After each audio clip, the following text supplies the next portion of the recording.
అంటే నా second ఫిల్మ్కి Charan sir ఇలాంటి ఆపర్చునిటీ ఇవ్వడం థ్యాంక్ యూ సార్. నేను ఎప్పటికీ మిమ్మల్ని లైఫ్లో మర్చిపోను.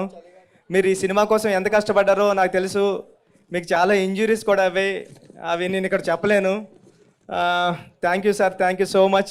నేను మళ్ళీ మాట్లాడతాను, నాకు టెన్షన్గా ఉంది, నర్వస్ ఉంది full. Janhvi thank you, thank you. మీ హార్డ్ వర్కింగ్ గురించి ఏం మాట్లాడడానికి లేదు, చాలా హార్డ్ వర్కింగ్. మీరు చాలా పెద్ద హీరో అయినప్పుడు మీ మదర్ ప్లేస్కి వెళ్ళిపోతారు. మీ మదర్ రేంజ్, మీ మదర్ ఏ రేంజ్కి రీచ్ అయ్యారో ఆ రేంజ్కి వెళ్తారు మీరు, శ్రీదేవి గారు లాగా. Thank you, thank you madam, thank you. Rehman sir, మీతో వర్క్ చేయడం నా డ్రీమ్. నాకు అన్ని పాటలు హిట్ చేశారు. బ్యాక్గ్రౌండ్ మ్యూజిక్ నిన్నే విన్నాను. సెకండ్ హాఫ్ అదిరిపోయింది. ఫస్ట్ హాఫ్ అదిరిపోయింది, సెకండ్ హాఫ్ కూడా వినాలి. మొన్న Divyendu sir, love you sir, love you so much, love you. మీరు ఈ సినిమాకి రావడం అన్నది అంటే జంజీ బ్యాచ్కి చాలా దగ్గర అయిపోయింది ఈ సినిమా మీరు రావడం వల్ల. థ్యాంక్ యూ మొన్న సార్, థ్యాంక్ యూ. రండి సార్, మీరు నా కథకి లైఫ్ ఇచ్చారు.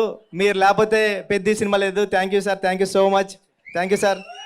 సతీష్ గారు హ్యాపీ బర్త్డే, మా ప్రొడ్యూసర్ గారికి హ్యాపీ బర్త్డే ఈరోజు. Thank you Mumbai, thank you so much, thank you.